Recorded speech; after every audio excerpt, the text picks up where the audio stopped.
Hello, welcome to episode 11 of Life and Life Only. So if you've been listening to the recent episodes, I hope you enjoyed them. The last two, a two-parter on Temerlington Place, was certainly a bit of a departure. We did originally record that for YouTube, but I wanted to give it a podcast home, and we were looking at the truth of it. So another entry in the canon. So today's episode, which I don't know how long it's going to take me to read through what I'd like to read through. It could be a while, so we might be talking 2 episodes, possibly even 3, but we'll see how that goes. But for now, we're starting with episode 11, Emotional Intelligence. So this is a big one. I'm going to be reading excerpts from the Daniel Goleman book of the same name from 1995. This was a real game changer. I read it a while ago, but it was interesting. Sometimes when you read a book and someone says to you years later, well, what was in that book?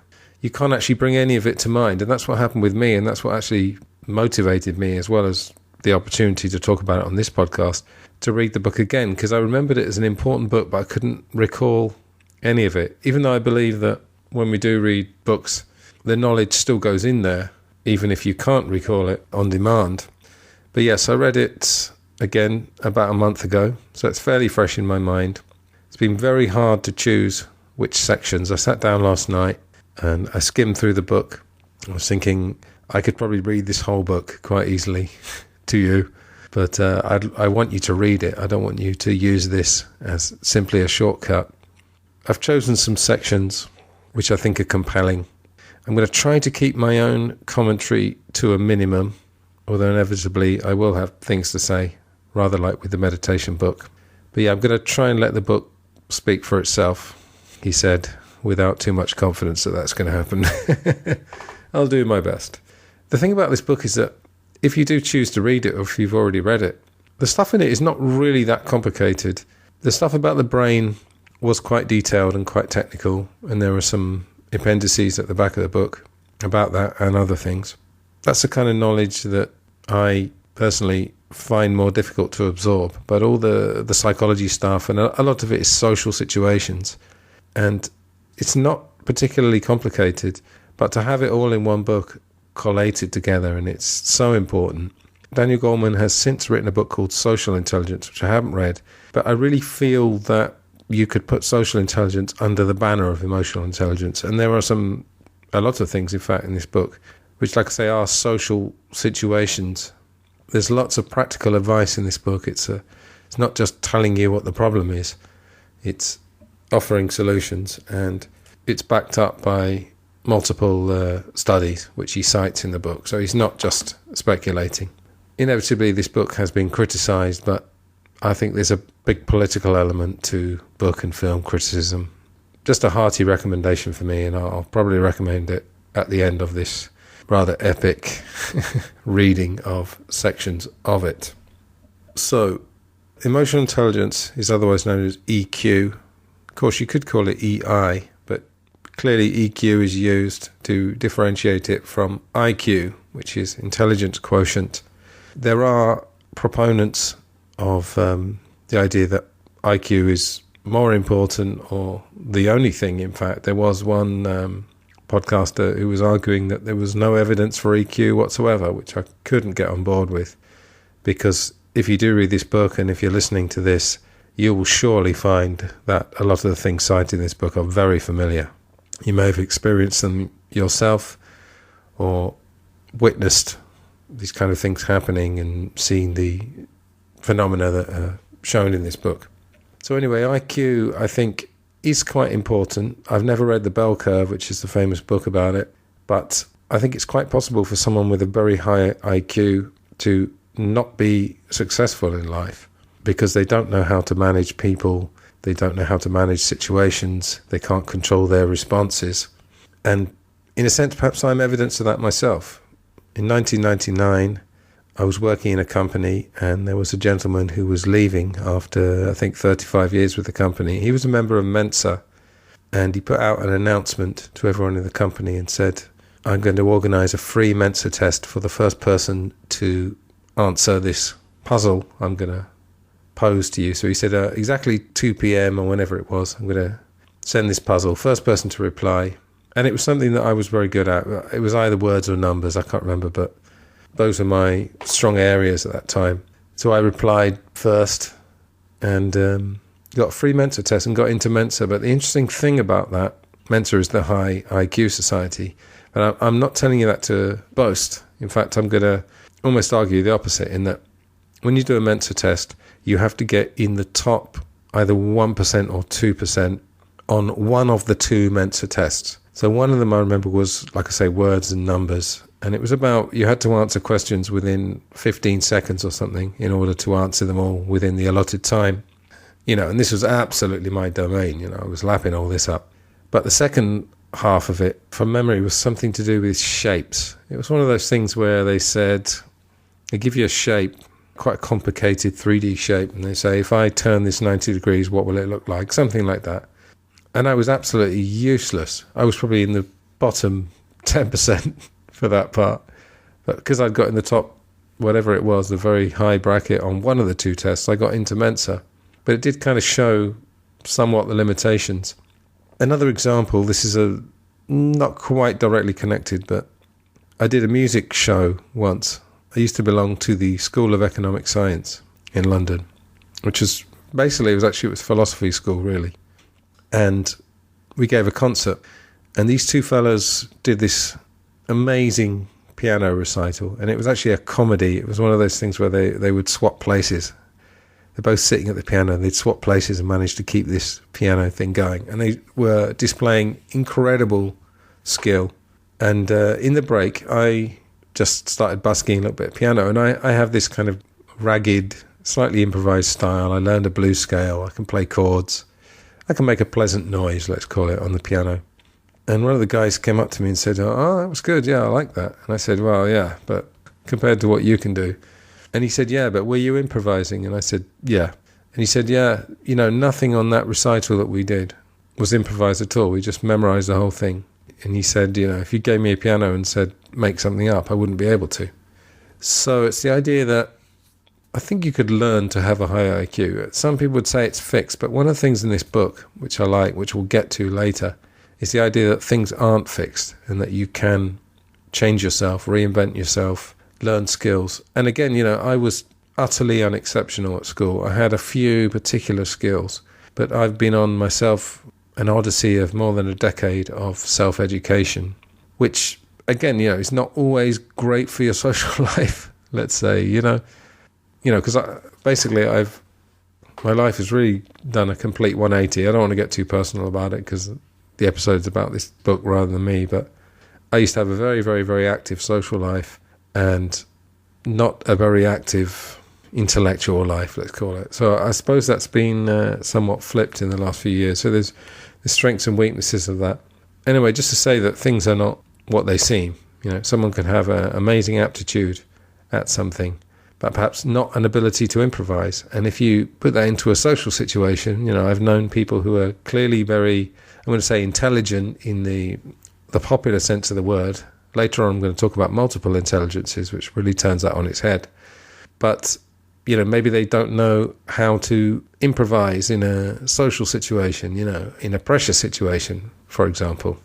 Anyway, I really want to get onto the book, so I'm going to stop rambling. Just very quickly, a couple of definitions. So EQ, the capability of individuals to recognize their own emotions and those of others, discern between different feelings and label them appropriately, use emotional information to guide thinking and behavior, and adjust emotions to adapt to environments. Obviously, this is a big topic. It's difficult to summarize it, but that's a pretty good summary. And then on the back of the book itself, things are mentioned such as self-awareness, impulse control, persistence, zeal and motivation, empathy and social deftness. It says, these are the qualities that make people who excel, whose relationships flourish, and who are stars in the workplace. So let's get on to the book. So I've organised this, so I'm going to read a little bit from each chapter. And we're going to start, in fact, with the introduction. So before chapter 1, this is called Aristotle's Challenge. And there's a quick quote from Aristotle. Anyone can become angry, that is easy. But to be angry with the right person, to the right degree, at the right time, for the right purpose, and in the right way, that is not easy. So the idea of taking something like anger and thinking of it as being used appropriately in the right context. If you remember, one of the early episodes was about optimism and how sometimes being a cynic or a skeptic is good and being optimistic is bad. So if you substitute anger for optimism, if you're stranded on a desert island and your recourse is to tell everybody, don't worry, a plane or a boat is going to appear and we're going to get saved, that might mean you're not going to do anything about the situation. So the person who says, there's no way, the cynic who says, there's no way a boat or a plane is going to come to this island, think of Tom Hanks in Castaway, is more likely to do something about the situation. So there's a good quote there. So I'm just going to read a little story. This is very heartwarming. I would say some of the stuff I'm going to read today is a little bit negative or challenging, but I tried to pick out parts that gave advice as well. So anyway, this is a story at the very beginning of the book. It was an unbearably steamy August afternoon in New York City, the kind of sweaty day that makes people sullen with discomfort. I was heading back to a hotel, and as I stepped onto a bus up Madison Avenue, I was startled by the driver, a middle-aged black man with an enthusiastic smile, who welcomed me with a friendly, "Hi, how you doing?" as I got on, a greeting he proffered to everyone else who entered as the bus wormed through the thick midtown traffic. Each passenger was as startled as I, and locked into the morose mood of the day, few returned his greeting. But as the bus crawled uptown through the gridlock, a slow, rather magical transformation occurred. The driver gave a running monologue for our benefit, a lively commentary on the passing scene around us. There was a terrific sale at that store, a wonderful exhibit at this museum. Did you hear about the new movie that just opened at that cinema down the block? His delight in the rich possibilities the city offered was infectious. By the time people got off the bus, each in turn had shaken off the sullen shell they had entered with, and when the driver shouted out a "So long, have a great day," each gave a smiling response. The memory of that encounter has stayed with me for close to 20 years. When I rode that Madison Avenue bus, I had just finished my own doctorate in psychology, where there was scant attention paid in the psychology of the day to just how such a transformation could happen. Psychological science knew little or nothing of the mechanics of emotion, and yet, imagining the spreading virus of good feeling that must have rippled through the city, starting from passengers on his bus, I saw that this bus driver was an urban peacemaker of sorts, wizard-like in his power to transmute the sullen irritability that seethed in his passengers, to soften and open their hearts a bit.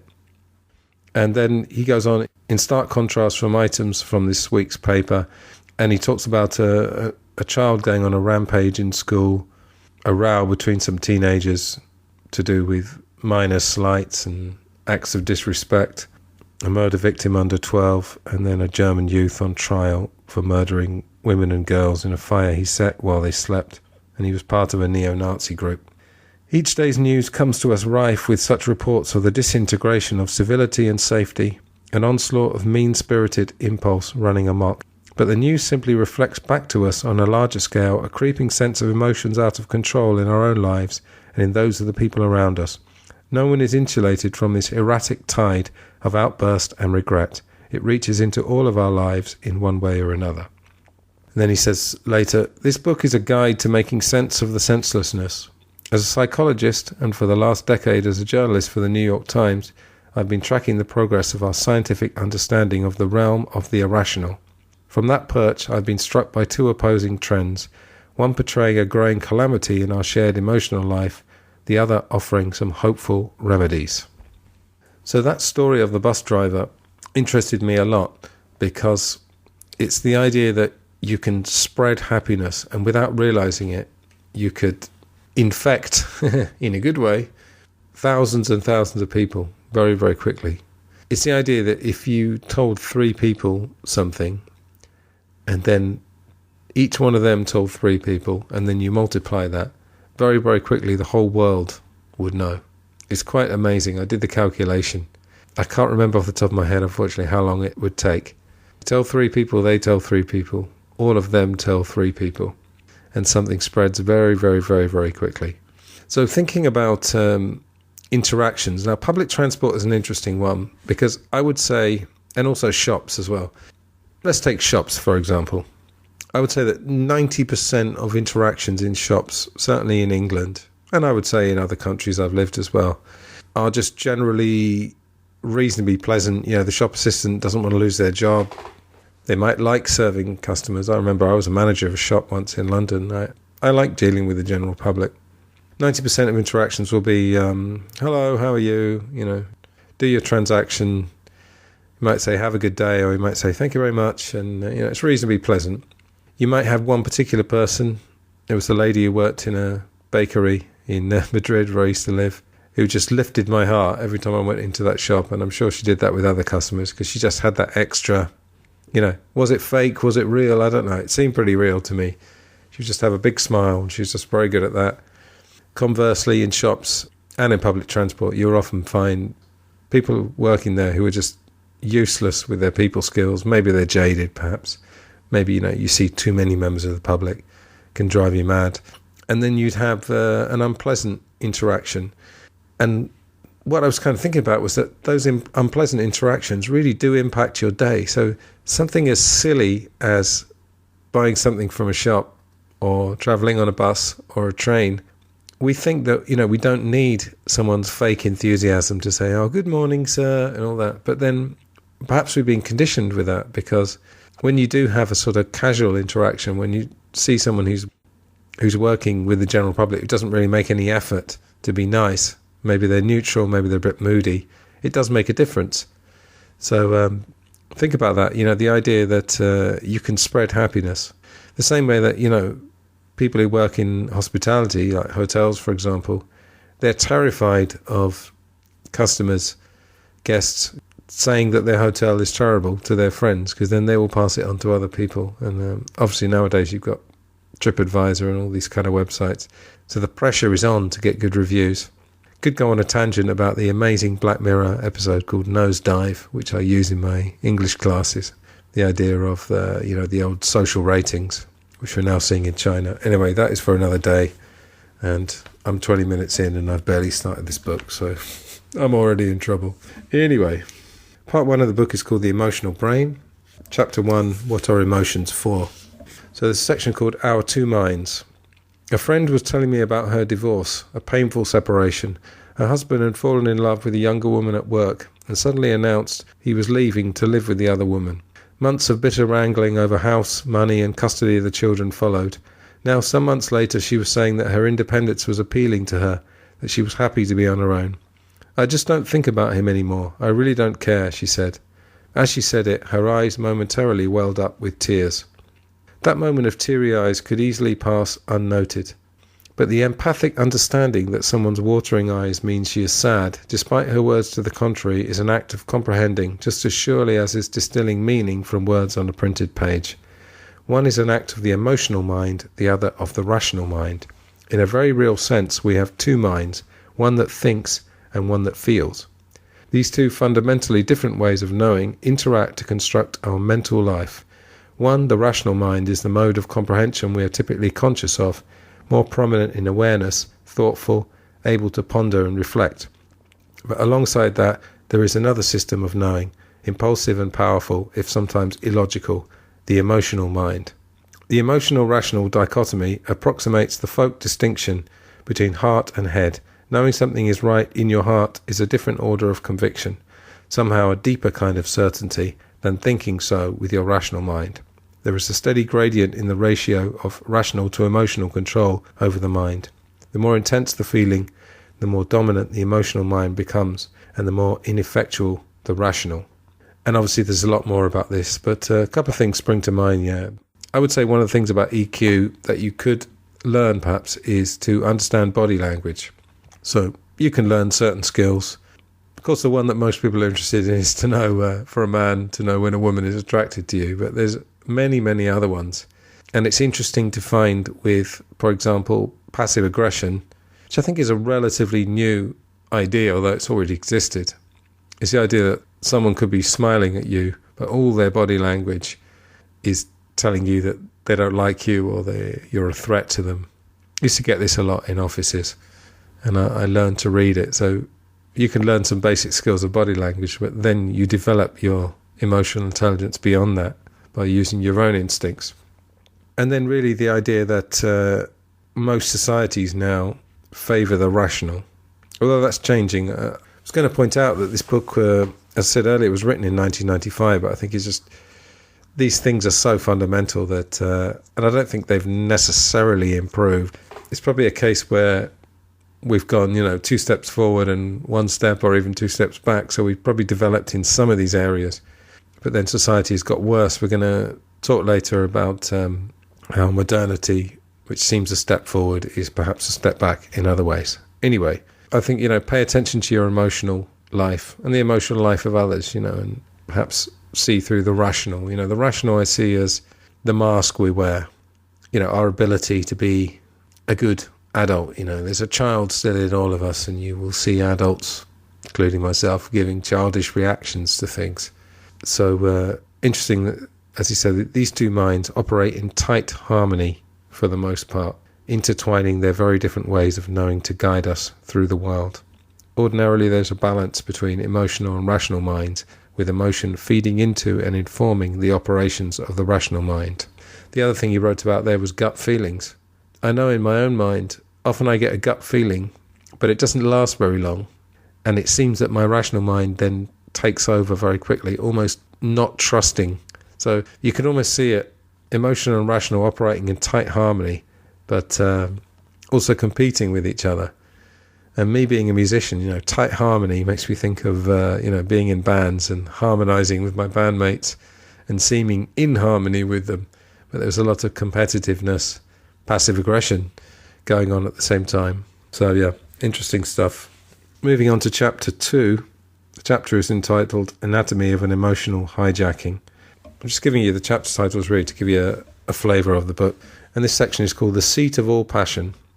In humans, the amygdala, from the Greek word for almond, is an almond-shaped cluster of interconnected structures perched above the brainstem near the bottom of the limbic ring.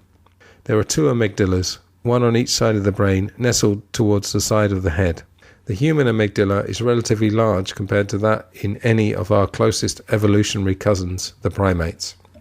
The hippocampus and the amygdala were the 2 key parts of the primitive nose brain that in evolution gave rise to the cortex and then the neocortex. To this day, these limbic structures do much or most of the brain's learning and remembering. The amygdala is the specialist for emotional matters. If the amygdala is severed from the rest of the brain, the result is a striking inability to gauge the emotional significance of events. This condition is sometimes called affective blindness. More than affection is tied to the amygdala, all passion depends on it. Animals that have their amygdala removed or severed lack fear and rage, lose the urge to compete or cooperate, and no longer have any sense of their place in their kind's social order. Emotion is blunted or absent. Tears, an emotional signal unique to humans, are triggered by the amygdala and a nearby structure, the cingulate gyrus. Being held, stroked, or otherwise comforted soothes these same brain regions, stopping the sobs. Without an amygdala, there are no tears of sorrow to soothe. And he talks about Joseph Ledoux, a neuroscientist, and some of his research. Ledoux's research explains how the amygdala can take control over what we do, even as the thinking brain, the neocortex, is still coming to a decision. As we shall see, the workings of the amygdala and its interplay with the neocortex are at the heart of emotional intelligence. And there's a section soon after that called the Emotional Sentinel. A friend tells of having been on vacation in England and eating brunch at a canal-side cafe. Taking a stroll afterward along the stone steps down to the canal, he suddenly saw a girl gazing at the water, her face frozen in fear. Before he knew quite why, he had jumped in the water in his coat and tie.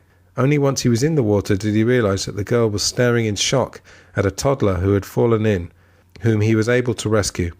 What made him jump in the water before he knew why? The answer very likely was his amygdala. In one of the most telling discoveries about emotions of the last decade, Ledoux's work revealed how the architecture of the brain gives the amygdala a privileged position as an emotional sentinel, able to hijack the brain. His research has shown that sensory signals from eye or ear travel first in the brain to the thalamus and then across a single synapse to the amygdala.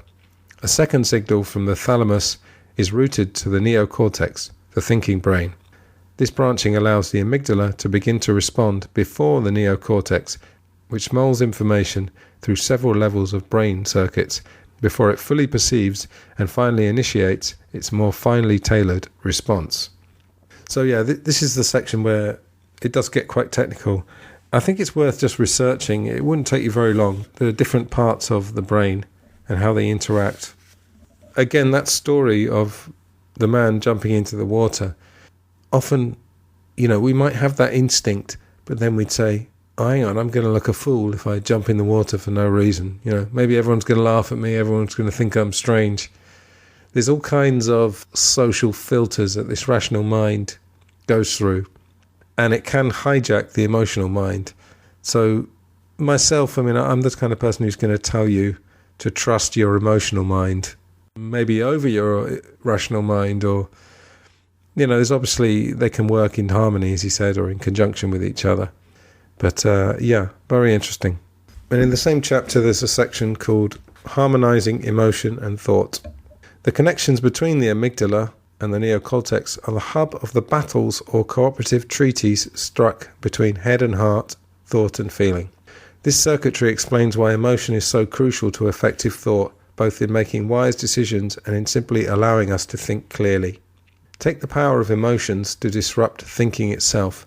Neuroscientists use the term working memory for the capacity of attention that holds in mind the facts essential for completing a given task or problem, whether it be the ideal features one seeks in a house while touring several prospects, or the elements of a reasoning problem on a test.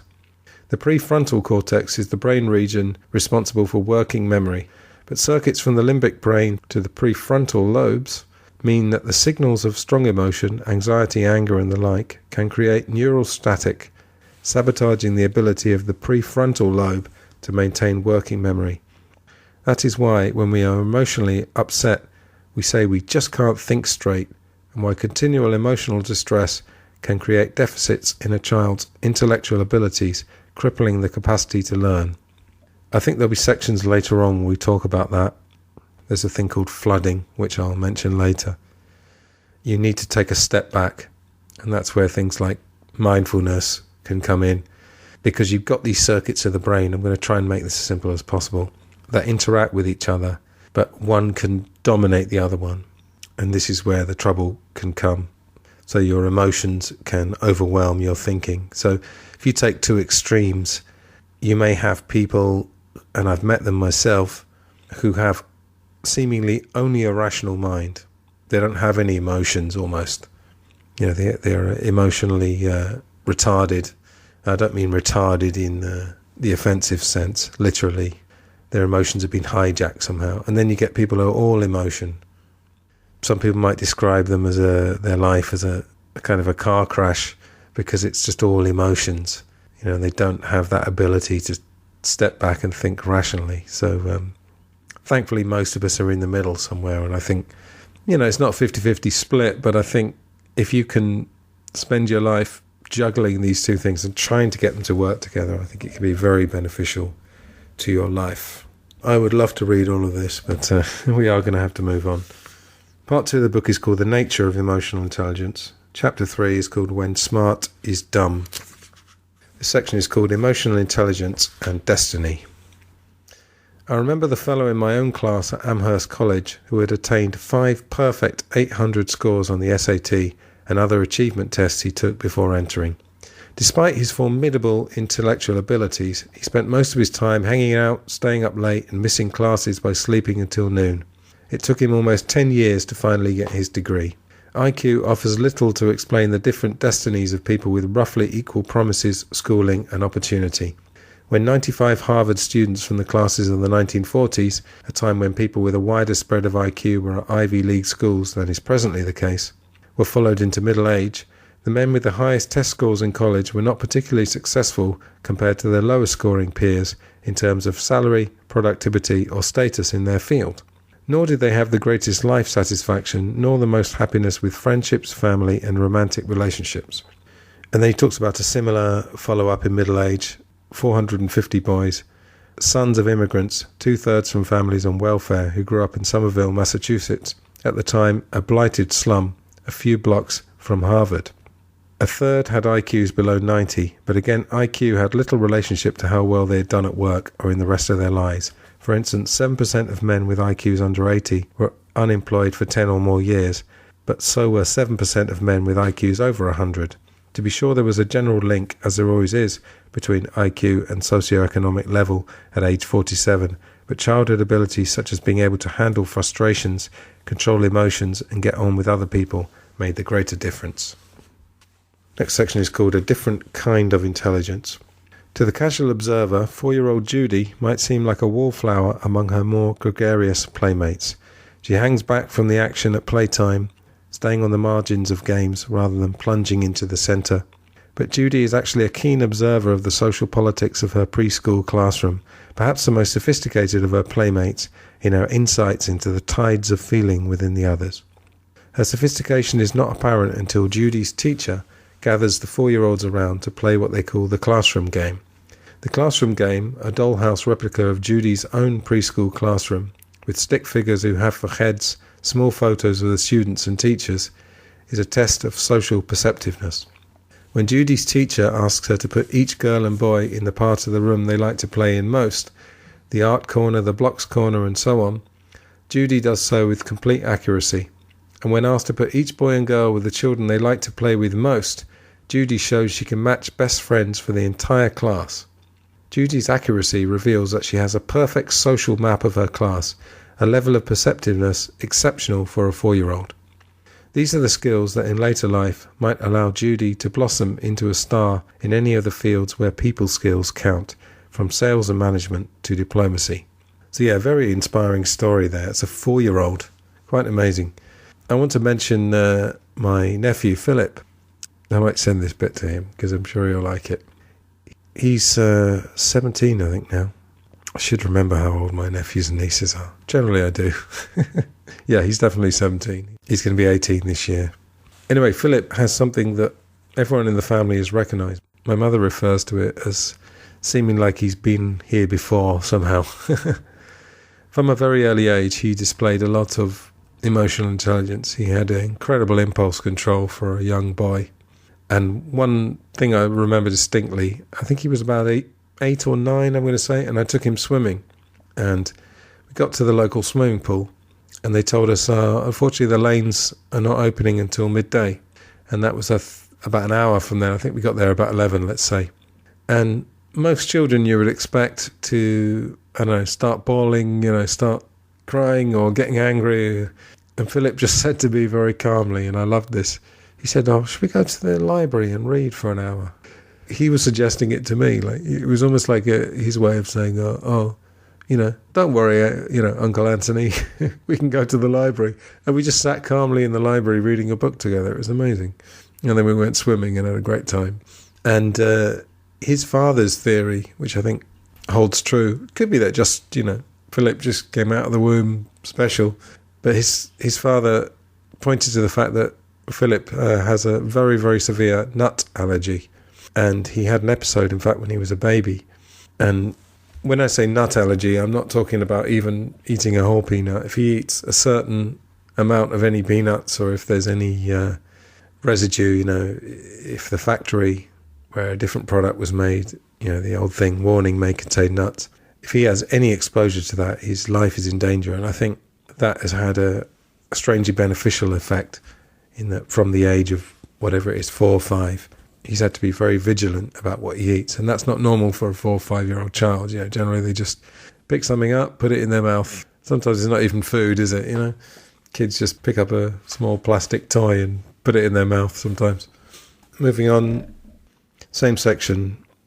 They talk about Project Spectrum, a curriculum that intentionally cultivates a variety of kinds of intelligence.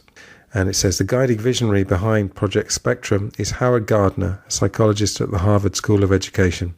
The time has come, Gardner told me, to broaden our notion of the spectrum of talents.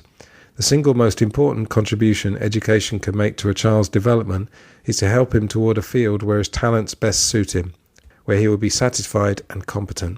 We've completely lost sight of that. Instead, we subject everyone to an education where, if you succeed, you will be best suited to be a college professor. And we evaluate everyone along the way according to whether they meet that narrow standard of success. We should spend less time ranking children and more time helping them to identify their natural competencies and gifts and cultivate those. There are hundreds and hundreds of ways to succeed and many, many different abilities that will help you get there. There's a famous educator from England. He just recently died, actually. He's from Liverpool, called Ken Robinson, who became Sir Ken Robinson.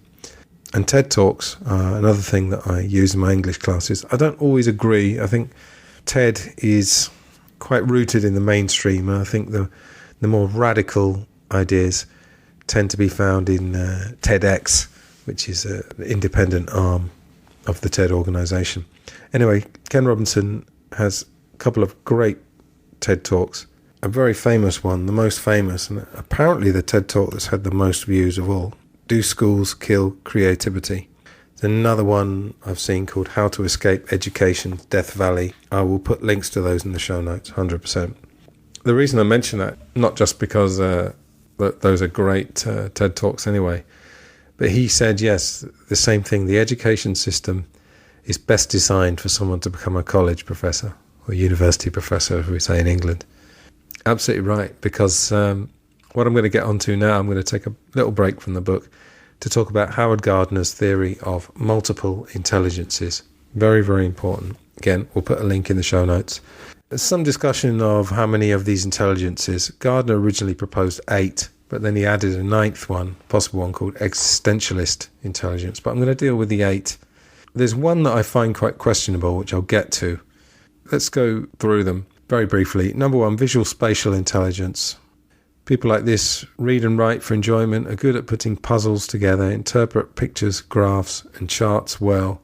Potential careers: architect, artist, engineer. I used to have a girlfriend who was an interior designer, and I was sharing a room in a house, and she designed the room for me in about 5 minutes and just made it look so much better than it already was. People who read maps as well.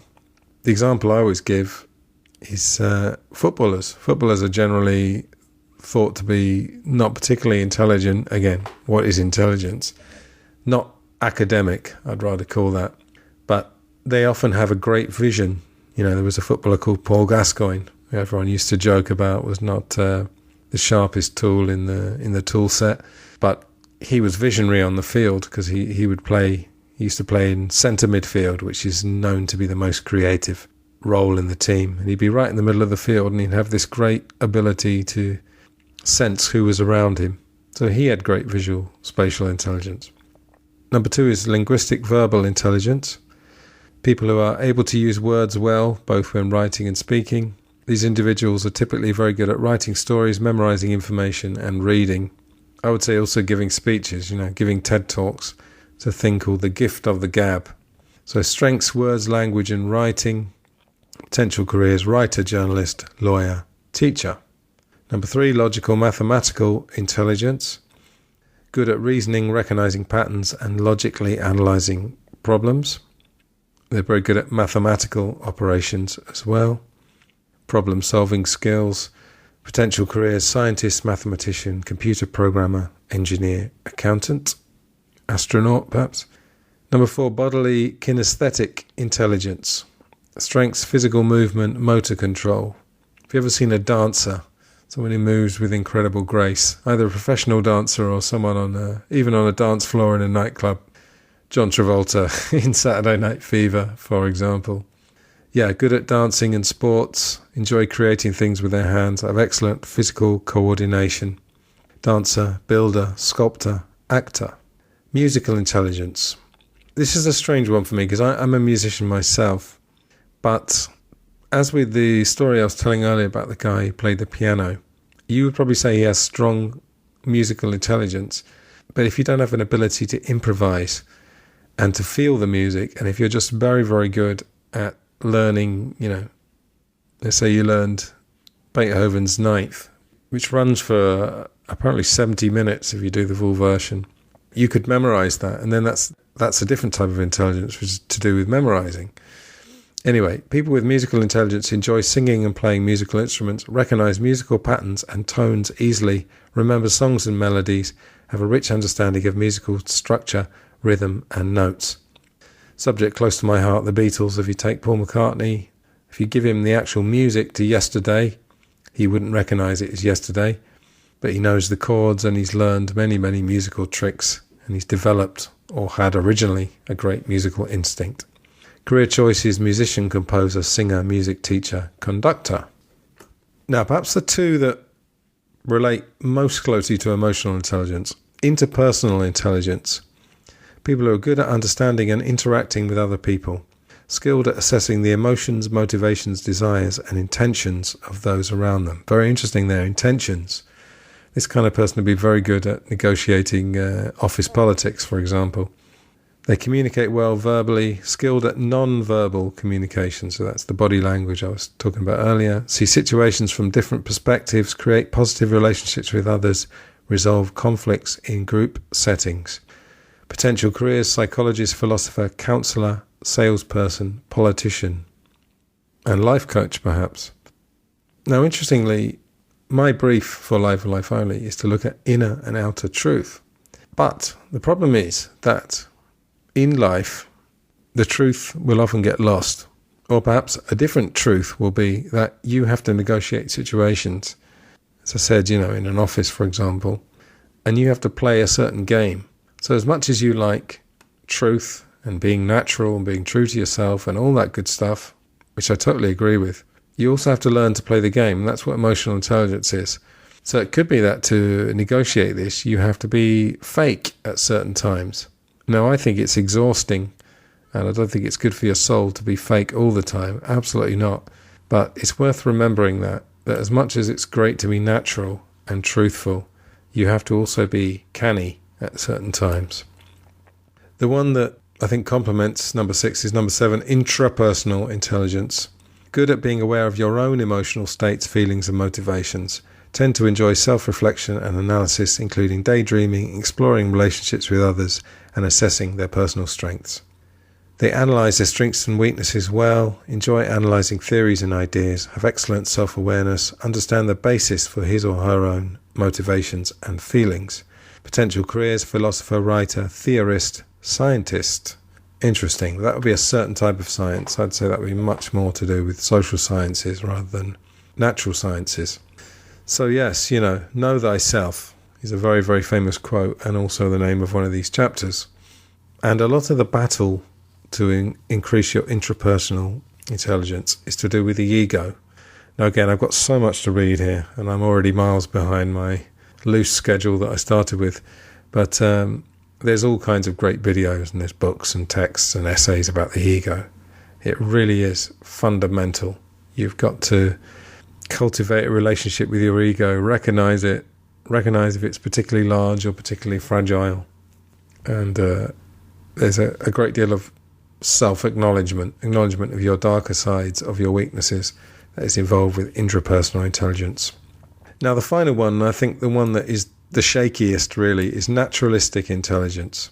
And in fact, this has been met with more resistance than all the other ones. Individuals are high in this type of intelligence are more in tune with nature and more interested in nurturing, exploring the environment and learning about other species. These individuals are said to be highly aware of even subtle changes to their environments. Now, presumably he's talking about the physical environment there, because otherwise you could be talking about the fact that, again, if you take an office or if you take a group, a music group, a band, it's very interesting. If you have a change of personnel in a band, for example, one person can come in and completely change the dynamic. So I would say that's to do with interpersonal. So presumably he's talking about a different type of environment there. People with this intelligence are interested in subjects such as botany, biology and zoology, enjoy camping, gardening, hiking and exploring the outdoors. Now, I don't dismiss this one entirely, because I think people who, dog trainers, for example, people who work with horses, they may be very much in tune with the animals in the same way that other people are very in tune with other people, with humans. Career choices: biologist, conservationist, gardener, farmer. I think there's something there, and I think I may have said on other episodes, I certainly say to people that cats are of particular fascination to me. And I think there have been times when I've felt that myself and a particular cat are in tune with each other. I'm just not sure if I'd call it an intelligence. But anyway, again, I encourage you to read more about the theory of multiple intelligences. Very interesting. If we go back to education, notice that really the ability to do very well on a test doesn't really fit. You could almost call it academic intelligence. When I was at school, people would always say, they would always label the most intelligent person in the class as the one who got the highest marks. I remember that distinctly. It was absolutely a given. It wasn't even contested. But I did mention someone called Antony Harris. I can't remember which episode it was, but I was talking about this story that he'd written and the idea that we all thought he was some kind of genius. That came a bit later. That was probably when we were, 16, 17. But certainly in the first years of secondary school, or high school, as they say in America, there's another boy. I'm not going to name him because I don't want to put him down, but he was a person who was very, very, very diligent, and he was top in nearly every subject.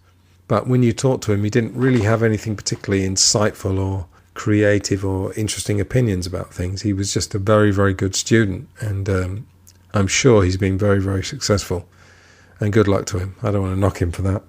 But it's interesting to see him and Antony Harris and this contrast of these two characters. Anyway, that's emotional intelligence, so something for you to research. So I am miles behind, but let's press on. Gardner's conclusion was that the Stanford-Binet intelligence scale, which I think is the IQ test, did not predict successful performance across or on a consistent subset of spectrum activities. On the other hand, the spectrum, this is the one that he was talking about that measures emotional intelligence, the scores on this test give parents and teachers clear guidance about the realms that these children will take a spontaneous interest in and where they will do well enough to develop the passions that could one day lead beyond proficiency to mastery. And there's just a little bit about interpersonal, intrapersonal intelligence, which I was talking about, which, like I say, I think are fundamental to emotional intelligence. Interpersonal intelligence is the ability to understand other people, what motivates them, how they work, how to work cooperatively with them. Successful salespeople, politicians, teachers, clinicians, and religious leaders are all likely to be individuals with high degrees of interpersonal intelligence. Intrapersonal intelligence is a correlative ability turned inward. It is the capacity to form an accurate, veridical model of oneself and to be able to use that model to operate effectively in life. In another rendering, Gardner noted that the core of interpersonal intelligence includes the capacities to discern and respond appropriately to the moods, temperaments, motivations, and desires of other people. In intrapersonal intelligence, the key to self-knowledge included access to one's own feelings and the ability to discriminate among them and draw upon them to guide behavior. You know, you can develop other intelligences which are perhaps will give you more, what can I say? I'm going to say practical skills, although these are really practical as well. But what I'm saying is that, you know, if your goal in life is to become a rocket scientist, then, you know, the logical mathematical intelligence will give you, let's say, specific skills which would be part of a job description, let's call it. But this stuff is more subtle. This is all the stuff that goes with the core skills of a job. This is all the other stuff which will help you. You know, there are certain professions, let's say, where, you know, if you just want to be a bookkeeper or an accountant to keep out of everyone's way, you know, and do a job where you just get left alone, then you may not need these intelligences as much. But I would say in the majority of jobs, you're going to be with people and you're going to be tested yourself as well. So both the interpersonal and intrapersonal are massively important. Now, at the end of this particular chapter, there's some direct comparisons between IQ and EQ. I think I'm going to call it EQ from now on rather than emotional intelligence, so keep that in mind. He talks about the pure types. Now, this is very interesting.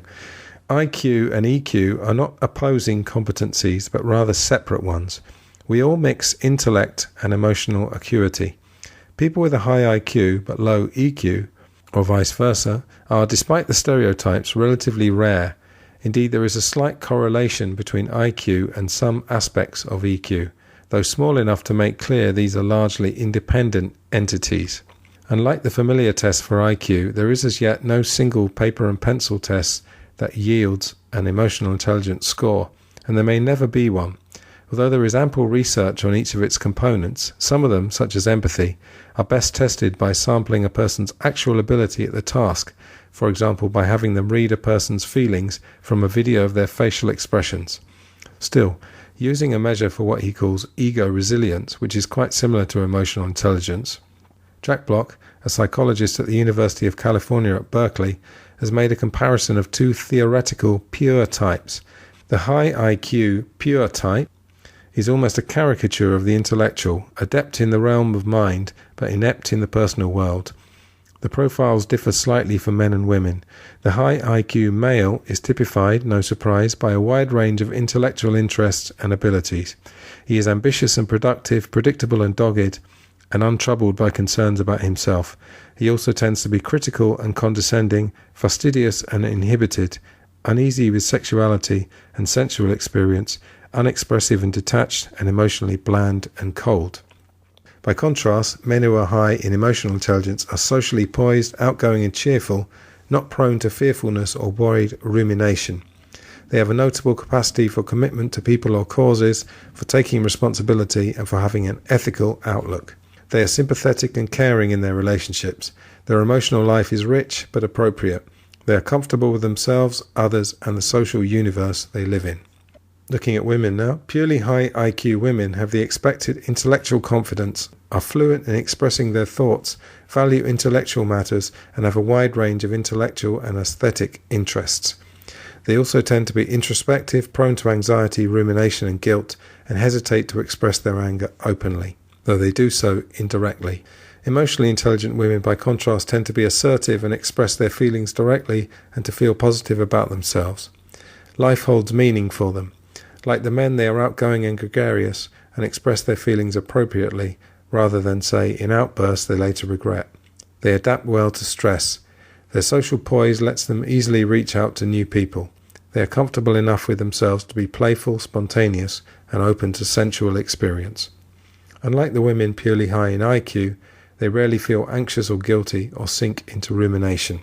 These portraits, of course, are extremes. All of us mix IQ and EQ in varying degrees, but they offer an instructive look at what each of these dimensions adds separately to a person's qualities. To the degree a person has both cognitive and emotional intelligence, these pictures merge. Still, of the two, emotional intelligence adds far more of the qualities that make us more fully human. I was talking a bit about this earlier, but for the male side, if you want two pretty good representations in Hollywood films, and say what you like about Hollywood, and I've got plenty of criticisms of it, they do portray some things very well and in an entertaining way. So I was thinking of the films A Beautiful Mind, which is about John Nash, portrayed by Russell Crowe, and then a film that I recently reviewed with my wonderful niece Olivia called The Social Network. That was on my podcast Film Gold, plug. And that was the Mark Zuckerberg character. Now, the character, as portrayed brilliantly by Jesse Eisenberg, wasn't exactly true to life. It was an exaggeration of the truth, let's say. But if you want an idea of these sort of high IQ types who are very awkward with women and also awkward with other people, then those are, I think, are fairly good representations. So the next chapter, chapter 4, is called Know Thyself. And a quick story here, a folk tale. A belligerent samurai, an old Japanese tale goes, once challenged a Zen master to explain the concept of heaven and hell. But the monk replied with scorn, "You're nothing but a lout. I can't waste my time with the likes of you." His very honour attacked, the samurai flew into a rage, and pulling his sword from his scabbard, yelled, "I could kill you for your impertinence." "That," the monk calmly replied, "is hell." Startled at seeing the truth in what the master pointed out about the fury that had him in its grip, the samurai calmed down, sheathed his sword, and bowed, thanking the monk for the insight. "And that," said the monk, "is heaven." The sudden awakening of the samurai to his own agitated state illustrates the crucial difference between being caught up in a feeling and becoming aware that you are being swept away by it. Socrates' injunction, "Know thyself," speaks to this keystone of emotional intelligence, awareness of one's own feelings as they occur. It might seem at first glance that our feelings are obvious. More thoughtful reflection reminds us of times we have been all too oblivious to what we really felt about something, or awoke to those feelings late in the game. Psychologists use the rather ponderous term metacognition to refer to an awareness of thought process and meta-mood to mean awareness of one's own emotions. I prefer the term self-awareness in the sense of an ongoing attention to one's internal states. In this self-reflexive awareness, mind observes and investigates experience itself, including the emotions. And then they talk about a study by John Mayer, not the guitarist, a University of New Hampshire psychologist. He talks about self-awareness. Mayer finds that people tend to fall into distinctive styles for attending to and dealing with their emotions. And there's three here. The first one is self-aware, aware of their moods as they're having them. These people understandably have some sophistication about their emotional lives. Their clarity about emotions may undergird other personality traits. They are autonomous and sure of their own boundaries, are in good psychological health, and tend to have a positive outlook on life.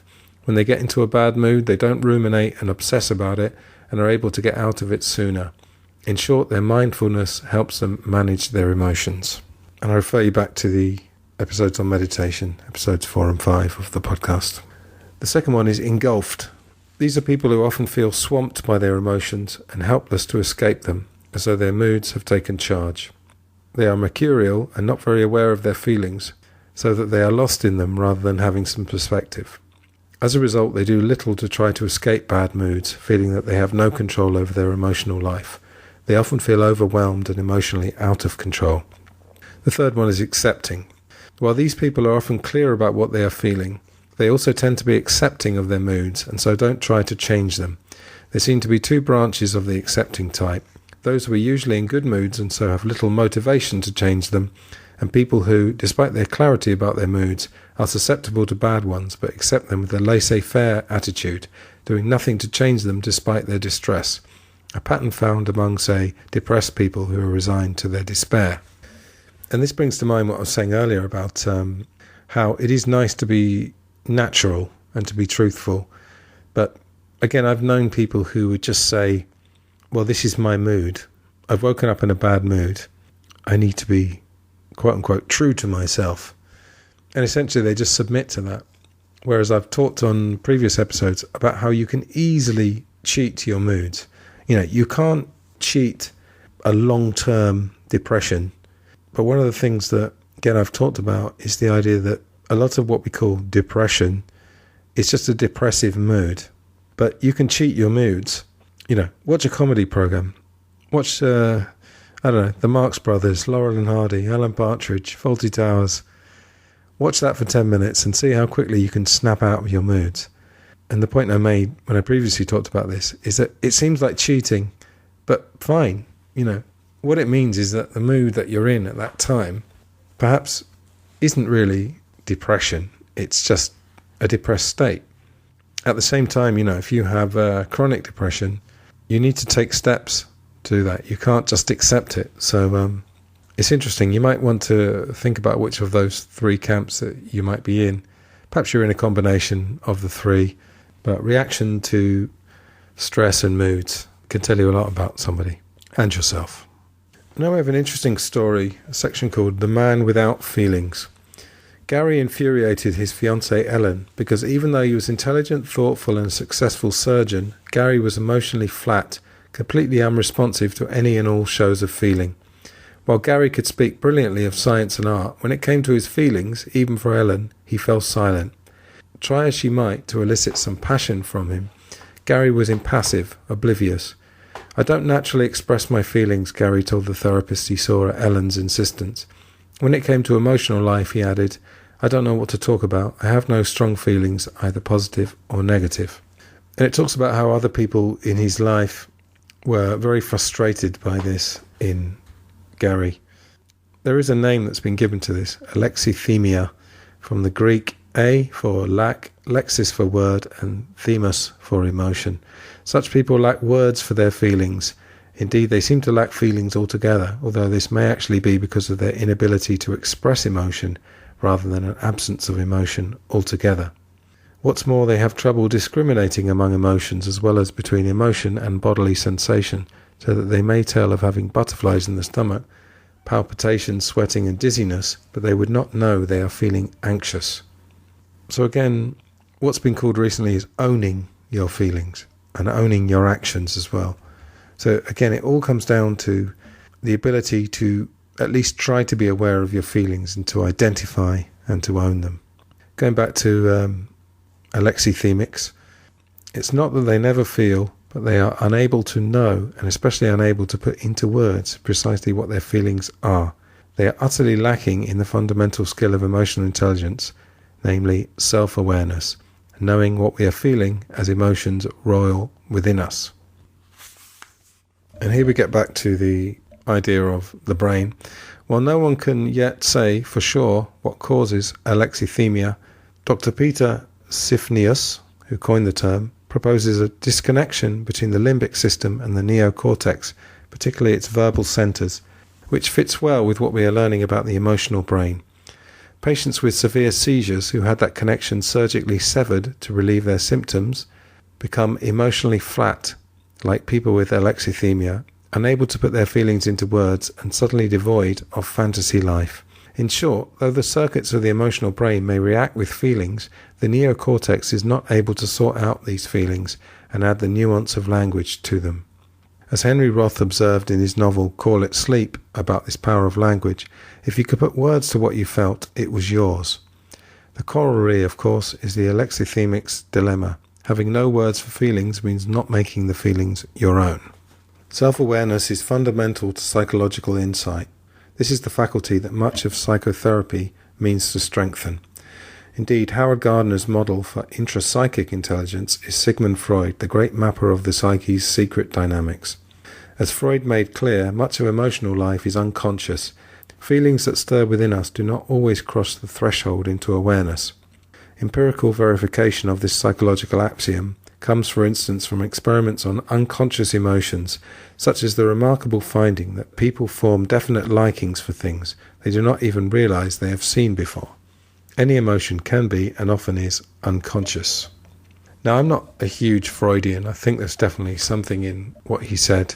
But one of the themes of the book is that if we take later, they talk about crime and aberrant behavior, as it's called. A lot of the instincts are unconscious, and they are to do with having a different type of brain. And if you think about psychopathy, there was a good program actually on Channel 4 in England, which I think you can find online. Again, I'll try and find a link to that, put it in the show notes. These people who commit horrendous crimes, a lot of it's to do with their environment, which again we'll get onto later, but also a difference in the brain. So it comes to a point where if you think of it really deeply, can you blame this person because something is happening in their brain that they're not even aware of? I don't have an answer to that exactly, but I think we will discuss it later when we start talking about crime. But yeah, plenty to think about. The next chapter is called Passion's Slaves. This is to do with people who are chronic warriors, with an O, that is, people who worry a lot. What a lot of people who try to deal with anxiety and worry find difficult is that there are positives to it.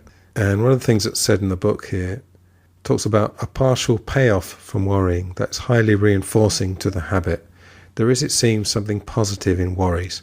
Worries are ways to deal with potential threats, with dangers that may come one's way. The work of worrying, when it succeeds, is to rehearse what those dangers are and to reflect on ways to deal with them. But worry doesn't work all that well.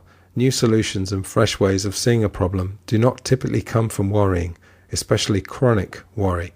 Instead of coming up with solutions to these potential problems, worriers typically simply ruminate on the danger itself, immersing themselves in a low-key way in the dread associated with it while staying in the same rut of thought. Chronic worriers worry about a wide range of things, most of which have almost no chance of happening. They read dangers into life's journey that others never notice. Yet chronic worriers believe that worrying helps them and that their worries are self-perpetuating, an endless loop of angst-ridden thought. Why should worry become what seems to amount to a mental addiction? It seems that the worry habit is reinforcing in the same sense that superstitions are.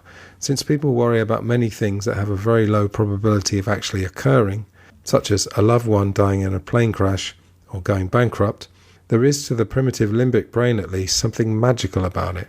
Like an amulet that wards off some anticipated evil, the worry psychologically gets the credit for preventing the danger it obsesses about. And I'm sure we all know people who the more they worry about things, the more these things do tend to happen. It's almost as if they're attracting it. So continuing with that, chronic worries are self-defeating. They take the form of stereotyped, rigid ideas, not creative breakthroughs that actually move towards solving the problem. This rigidity shows up not just in the manifest content of worried thought, which simply repeats more or less the same ideas over and over, but at a neurological level there seems to be a cortical rigidity, a deficit in the emotional brain's ability to respond flexibly to changing circumstance.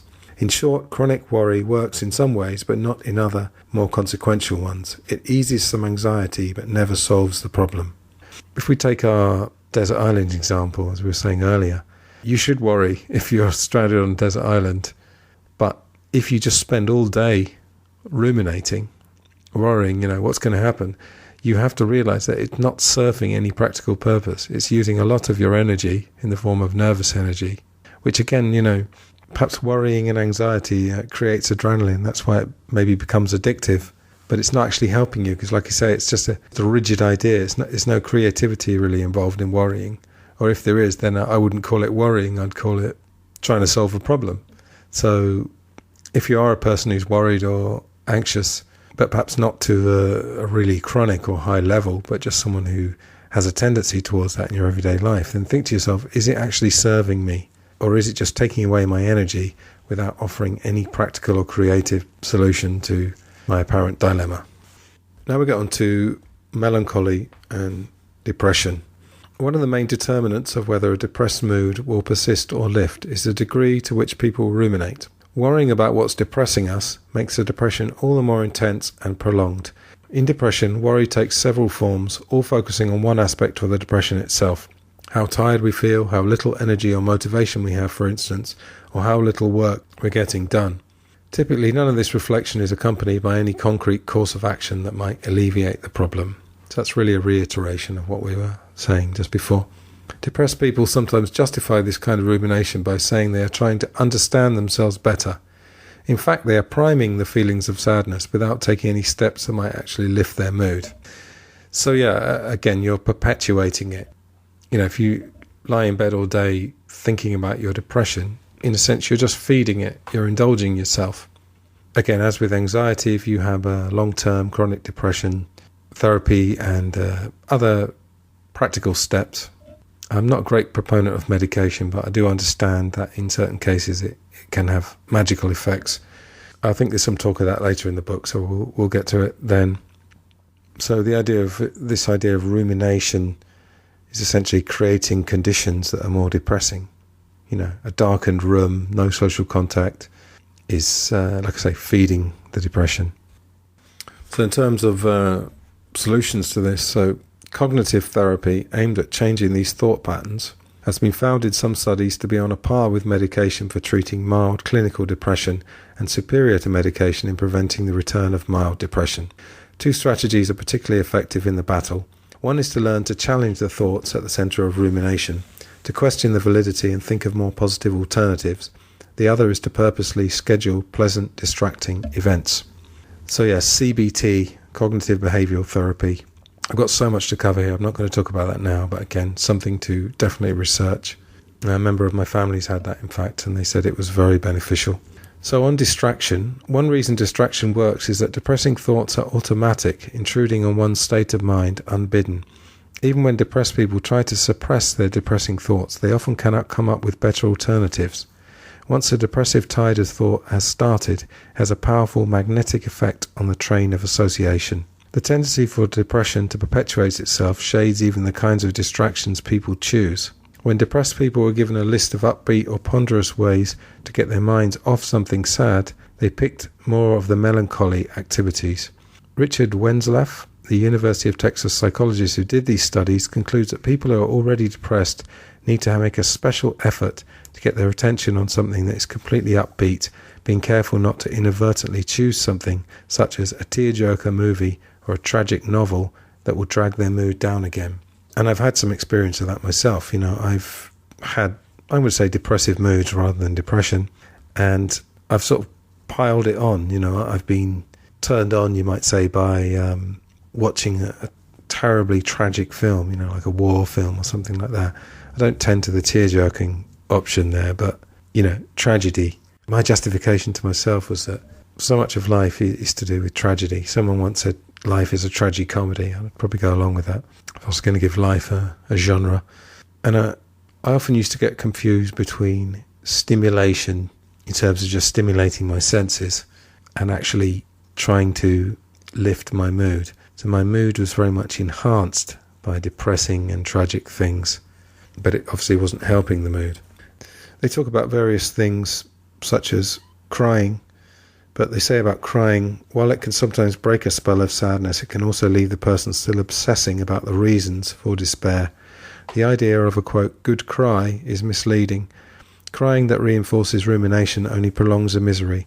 Distractions break the chain of sadness-maintaining thinking.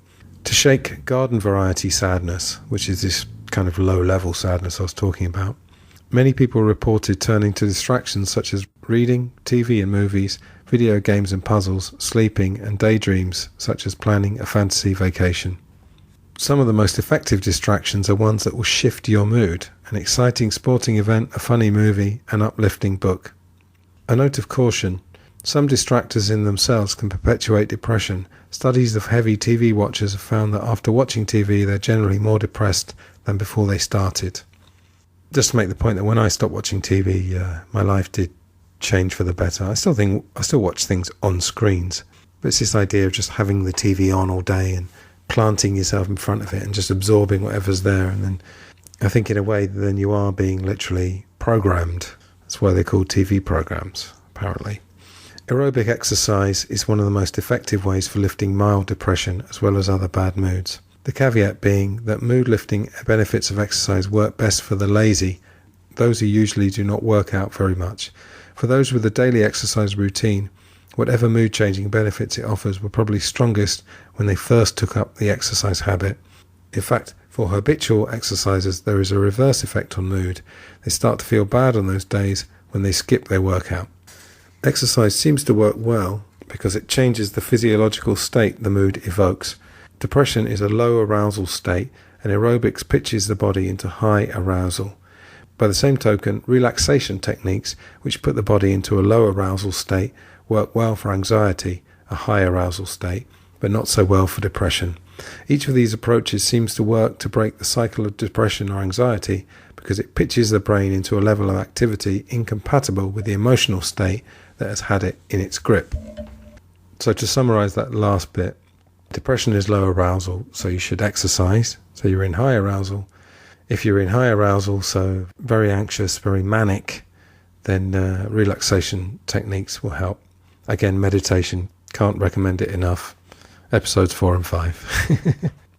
A more constructive approach to mood lifting is engineering a small triumph or easy success, tackling some long-delayed chore around the house or getting to some other duty they've been wanting to clear up. By the same token, lifts to self-image also were cheering, even if only in the form of getting dressed up. One of the most potent and outside therapy, little used antidotes to depression is seeing things differently or cognitive reframing. It is natural to bemoan the end of a relationship and to wallow in self-pitying thoughts, but it's sure to thicken the sense of despair. However, stepping back and thinking about the ways the relationship wasn't so great and ways you and your partner were mismatched, in other words, seeing the loss differently in a more positive light, is an antidote to the sadness. By the same token, cancer patients, no matter how serious their condition, were in better moods if they were able to bring to mind another patient who was in even worse shape. Quote, "I'm not so bad off, at least I can walk." Those who compared themselves to healthy people were the most depressed. Such downward comparisons are surprisingly cheering. Suddenly what had seemed quite dispiriting doesn't look all that bad. It's become so much of a cliche, but I went to India a couple of years ago, and if, for example, you grew up in the West, particularly if you're middle class and you grew up in a fairly stable household, you've already, quote, won the lottery of life. The majority of people don't live in that situation at all. As tragic as it is, the majority of people in this world are fairly poor or very poor and live in a state of bare subsistence. Another effective depression lifter is helping others in need. Since depression feeds on ruminations and preoccupations with the self, helping others lifts us out of these preoccupations as we empathise with people in pain of their own. Throwing oneself into volunteer work, such as coaching or feeding the homeless, was found to be one of the most powerful mood changers, but also one of the rarest. Finally, at least some people are able to find relief from their melancholy in turning to a transcendent power. Praying, if you're very religious, works for all moods, especially depression. And one more time, meditation as well, or mindfulness.